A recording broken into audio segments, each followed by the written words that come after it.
what Joe brought us. Oh yeah. From New York. Payday 3 box, ready?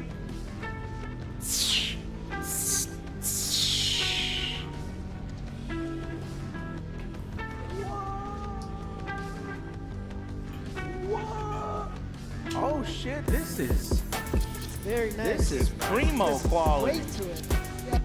Hello, I am Remo Yes Man, and today I would like to talk about Angry Joe Blow Schmo. No, because if you've been on YouTube for any amount of time, chances are you've probably watched an Angry Joe video at one point or another. You fucked it up! When you fuck up the bike sound effects in your goddamn biker game, you know you done fucked it up! F2 Joe! You done fucked it up!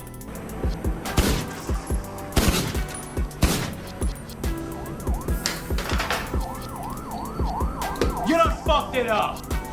Now listen, Angry Joe has historically been a bastion of truth in the YouTube gaming community and a voice for the players, especially during those times where your voices were not being heard. So Angry Joe has been around for a while, and it could be argued that some of Angry Joe's videos and commentary have shifted the opinions of delusional executives and developers in favor of gamers during dire times. You idiots. There's a lot of different options. We've talked about You guys also have the option to disable. I know it's very simple to disable the 24-hour check-in and the. Do you? Are you on the development team? Okay, so I think that's a little bold of you to say it's simple.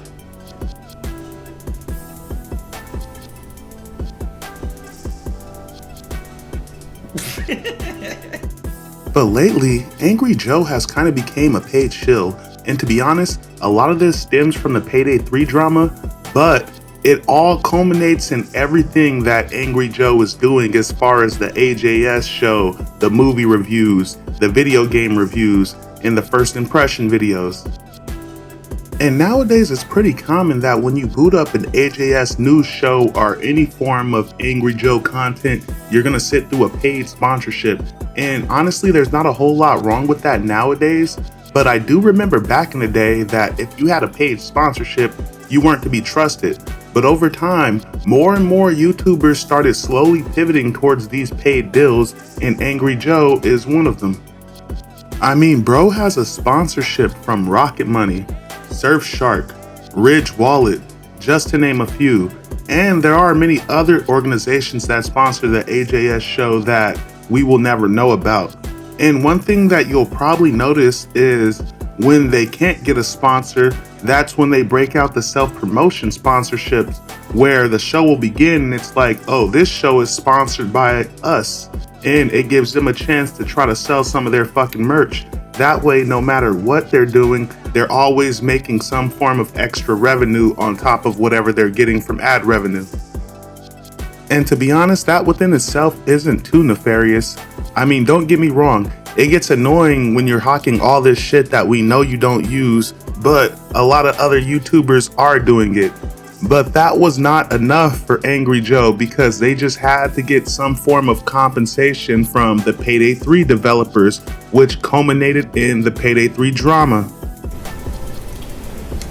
You idiots. Now, if you don't know, one way that these companies and these big publishers like to advertise their games nowadays is via gaming YouTubers. And it didn't used to happen that much back in the day, but it's happening more and more now. And a lot of these YouTubers are selling out just so they'll have early access before anyone else. And if you can bring on some of these big YouTubers and get them to give your game positive coverage, depending on what's in that NDA or depending on what you do for them, it can sway their audience into believing that that individual really does like the product they're advertising. And that's not always the case. Hey guys, is Payday 3 worth playing now? Well, they just had update number 11, which brings brand new UI, a new server browser, a ton of improvements and fixes. Starbreeze Studios and Deep Silver asked us to take a look at it again and see what we think of the launch, because the launch in the past did not go over well. However, they've been working on the game slowly, trying to do their redemption arc. As you can see here, it's gone from mixed to very positive recently. A bunch of free updates. They announced the year 1 edition and all the stuff that's coming to the game now. So let's jump in and see what has changed. Oh, nigga. No. No. No. No. Nigga. Now, obviously, all these agreements are under the guise of an NDA, so you'll never truly know how these guys are being compensated for the positive coverage of these games. But, like with the Payday 3 controversy, it is speculated that Payday 3 parent company or the developers reached out to 3 gaming influencers, those being the Ackman, Big Fry TV, and the Angry Joe Show. Now, we'll never know what was truly in that NDA, but the speculation is that Payday 3's parent company or Payday 3 developers had made some kind of deal with these 3 YouTubers where they had to do 3 gaming videos of Payday 3 that kind of painted Payday 3 in a positive light. And one of the reasons you know there was definitely some collusion between these YouTubers and the developers or their parent company is that when Payday 3 launched, it launched in an abysmal state. In fact, the launch of Payday 3 was so bad that even though Payday 3 came out less than a year ago, the vast majority of people in the Payday community are playing Payday 2, a game which came out 10 years ago. And that's wild. And what's even more crazy is these YouTubers, which are Angry Joe, Big Fry TV, and the Ackman, when they found out the launch date of Payday 3 was abysmal, you didn't hear these guys calling out the game or the developers whatsoever, which is super out of the ordinary for these guys. And don't get me wrong, you mostly didn't hear Angry Joe or the Ackman, but Big Fry TV, who is the smallest YouTuber out of all these guys, he did come out, make a statement stating that, look, this is my fault, my bad, I'll take this one on the chin, this is on me. On the topic of putting the Payday 3 video out completely tone deaf, I'm owning that. That is on me. It's a symptom of me just being knee deep in work and not actually looking at the situation before a video went out. I had some people say that it's a bad look that it went out, and I completely agree. I'm not going to give you guys excuses. I'm just going to own it. That's on me. I'll take that one on the chin. The title was like the launch day of Payday 3 was so bad, it would have suited Joe's entire MO to march out on screen and point at the screen and say Starbreeze Studios.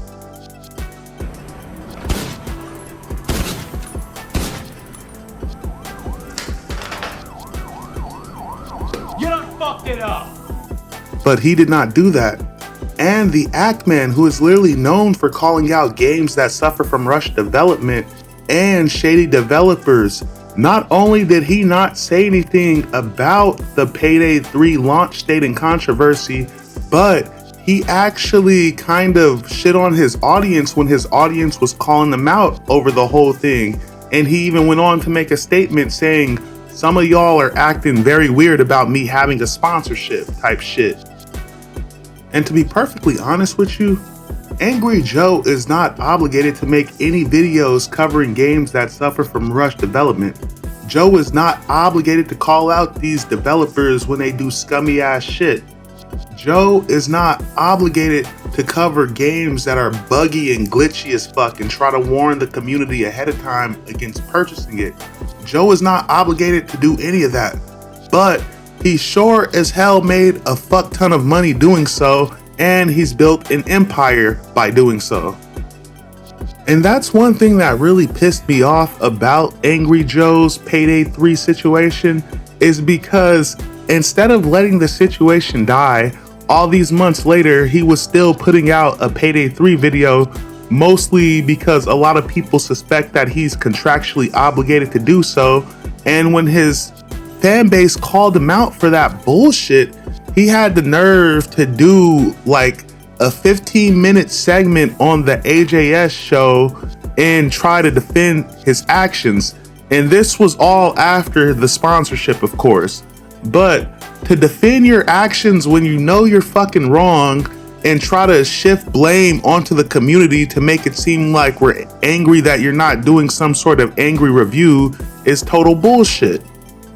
There's all these things and I'm scared. It's like, do I do this? Well, if I do this fun little video, everybody's gonna what the fuck? Where the fuck is the Final Fantasy 7 Rebirth video? And what the fuck? How dare you take this promotion and this and then? It's like, why did you?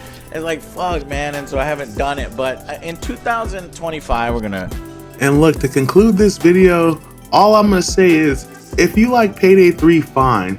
But don't sit here and try to gaslight your audience into buying Payday 3 with your fake ass positive coverage.